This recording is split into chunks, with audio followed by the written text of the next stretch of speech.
So the night begins here with Landlady, as you see, a repeat of what they did in 2019, night number 3, ending that wing of summer tour. And this is what we have tonight here again. Get a little break until Dick's here, and Runaway Jim. We've got a nice trio of old songs here. I swear it's not all about old songs versus new songs. But really, this was kind of the beginning of the end for me in the first set. I got out the nice start here with Landlady, Jim, Divided Sky, 46 days, 46 days, Divided Days. 46 days, did deliver a decent jam there. Divided Days delivered. A lot of D's in there, man. Got a little out of hand with the D's there. All right, we've recovered here, though. Much like they did in the jam in 46 days, the ending in the faulty plan, like, I knew I didn't like the ending. It's because they were headed here, and if I had only known.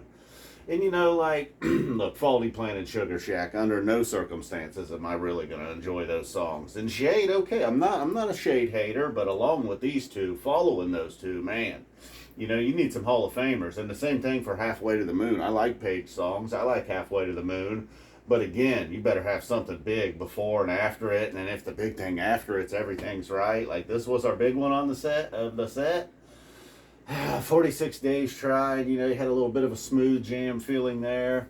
Divided Sky. I did not clock the Paul's in Divided Sky. I know one time when I was there for Divided Sky, things got a little rowdy, I feel like. Maybe that was in '04. And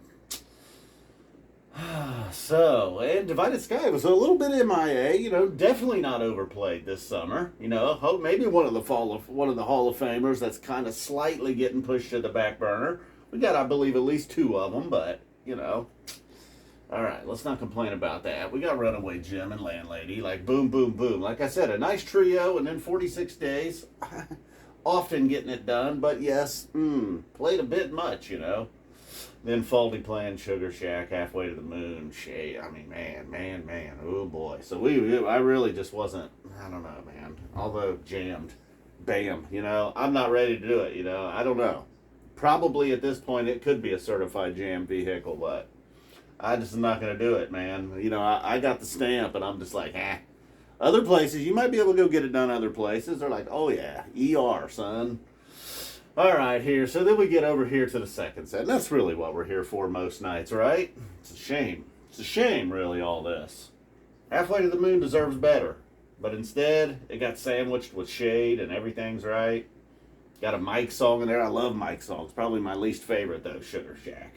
Faulty Plan. The playing was not bad, though. I'm not saying the playing was bad in any of this. Some of you may love these songs and was like, that was a great first set. Energy started out the second set. It's like, okay, it's a song that I don't love, but I am willing to give it a chance. And it jams it out a little bit, showing like, all right, it's not just going to be a 3 or 4 minute energy, but then it again didn't go all the way. They didn't start out the first set going super deep, but then got a Jibboo.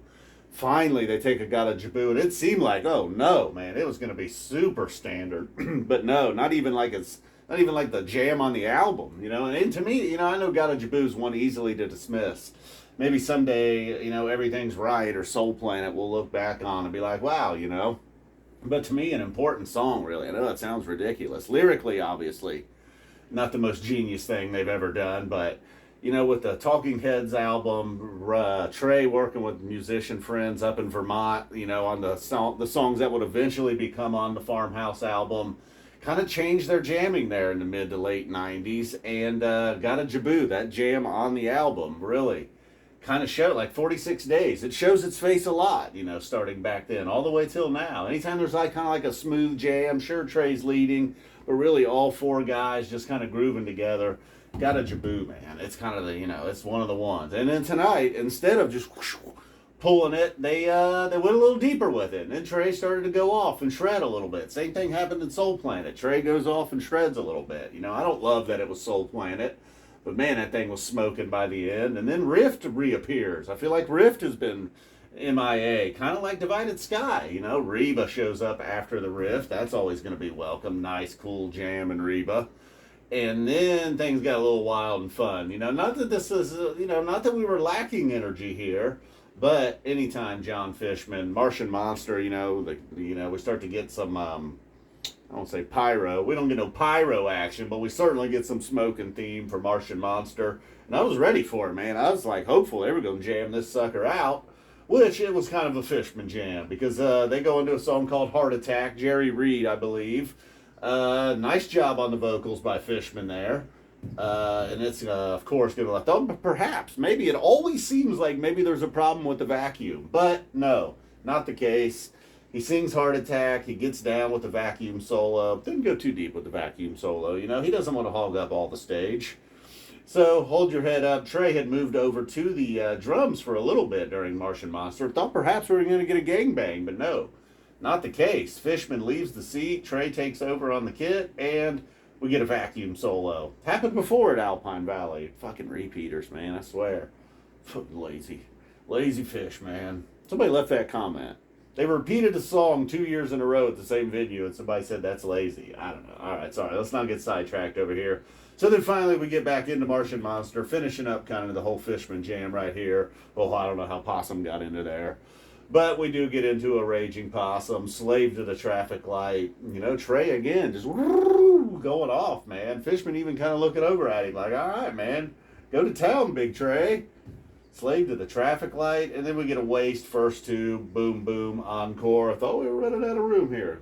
You know, the Fishman party, kind of leave us hanging on the whiteboard, I was afraid. But no, just a waste first tube. The clock strikes midnight, at least here. The P-Fish are done. Summer tour, this wing of the summer tour. You know, I did have some expectations. Usually the final show of this type of show, I know there's always still Dicks that is part of the summer, I suppose, but MPP in 2018, Alpine in 19. I don't recall what ended last year, but I'm sure it was cool. This show, this set, I don't know. Go ahead, take a look. Take a look. Covering the Landlady, one of the best parts of the first set. All right, everybody. Well, thanks for tuning in. Hopefully you'll hang in. Oh, we went way too long. Thanks for tuning in and all that good stuff. I'll still be around doing some Phish stuff, some non-Phish stuff.